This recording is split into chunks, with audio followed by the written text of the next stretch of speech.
What's going on, my fellow Jedi and Padawans? Welcome back to another Jedi gaming video. Thank you guys so much for coming back to the channel, and if you guys are new, welcome. Today we shall be going over how to obtain that second catalyst for the Revision 0 exotic pulse rifle. Now this entails us unlocking Hunter's Trace 3, which gives us also the ability to unlock those perks in the third column, so like Elemental Capacitor, Eye of the Storm, Vorpal Weapon, and then we're also unlocking the catalyst this week called Pressurized Refit, which is basically just under pressure, so as the magazine gets lower, our accuracy and stability go up. So this is a nice little addition to the PvP realm for us, so we can have something like Accurized with Elemental Capacitor.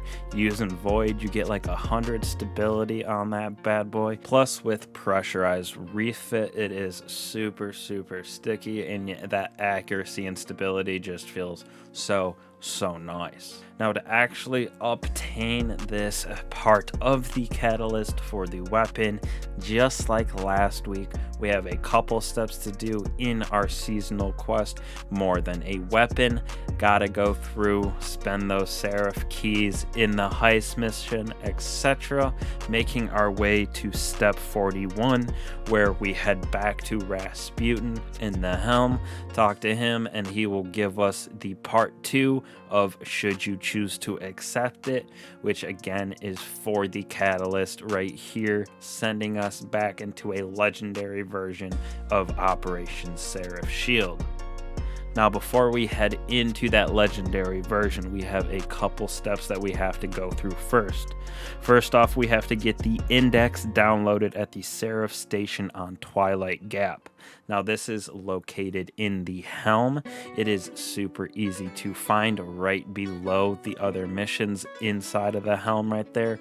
Go through it just as you would in the normal mission that we went through before. At the very end of it, you do just upload and get that index data for your guardian to progress the quest a little bit farther. Now this mission isn't matchmaking, so if you go in solo, it's just gonna be you, but you can go in with a fire team up to 3 people. Now moving on to step 2, just like last week with traveling to Europa, but instead this week we're taking on the moon and those bunkers on there. So step 2 this week is send it to the moon. Doesn't matter where you land, as soon as you load in, the quest will update to step 3, which is complete patrols and defeat combatants on the moon. Now for me, I went to the Anchor of Light and just sat in there doing some patrols, defeating the Fallen and some Shanks, 2 different patrols, as well as doing a heroic public event. And that was enough between those 2 patrols and all the enemies we got from defeating in that public event. I was able to decrypt that part of our quest, which was step 3, and moves on to step 4, which we have to head on over to the K1 Logistics Lost Sector, which is in Archer's Line with the gigantic servitor at the end. Once you clear it and collect that chest, the back door opens where you can leave the lost sector, and again there will be that Hake bomb, that cylinder that is sitting there. You can see it with the blue glow around it. Interact with it and then make sure you move away again, because it will explode. And if you are going in there with a fire team, make sure to count down 3, 2, 1 on the bomb, because it does have a super fast cooldown timer. So if I press it and someone starts slightly after me, it can cancel out their interact, so you got to go through the entire lost sector again. But that is just if you're doing it cooperative with multiple people inside of your fire team. Now from here, after the Hake bomb has blown up inside of that lost sector, just like before step 5, we have to find the pattern inside the legendary version of the Seraph shield mission. Now this just means that we are finding the exoskeleton like we were before in last week's mission, but this time it is in a different spot.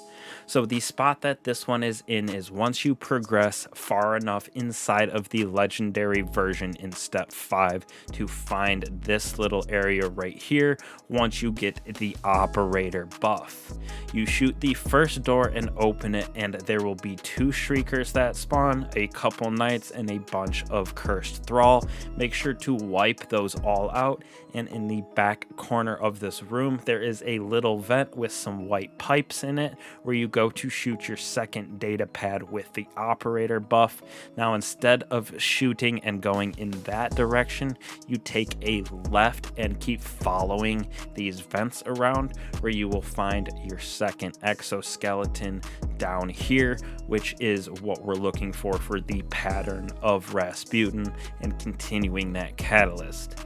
Now, like I said, that upgrades the quest to the final step, which is just complete the legendary version of Operation Seraph Shield.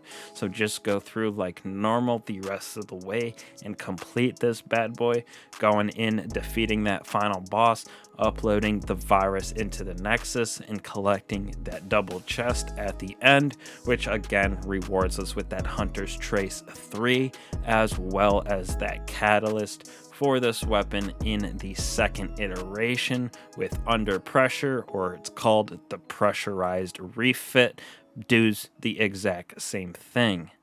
Now, once you're done with that legendary version, super easy, head on over to the Enclave, and as you can see on the left-hand side, you can upgrade that to Hunter's Trace 3, which allows us to unlock those perks in the third column. Like I said, Vorpal Weapon, Elemental Capacitor, Eye of the Storm.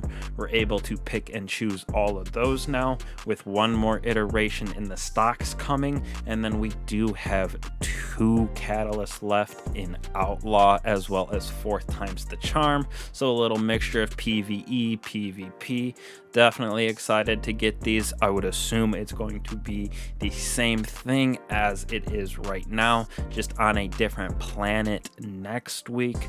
Going in, finding an exoskeleton, completing that legendary version, coming back here to the Enclave, crafting it out, and finishing up our exotic weapon the first time with 4 catalysts. And another cool little thing about this is every time we unlock a catalyst, we're getting an additional skin or different ornament for the weapon, so you can change those up. Started with just the basic version. After last week with our first catalyst and Feeding Frenzy, we got a suppressor, and then this week we got a laser that added to the bottom of the weapon as well. So just a nice little aesthetic pleasing thing that they gave us as well. So thank you guys so much for watching. Hopefully this helps you get that second catalyst, get the Pressurized Refit, so we can slap some more Guardians out in the PvP realm. Thank you guys again. I'll catch you in the next one. Peace.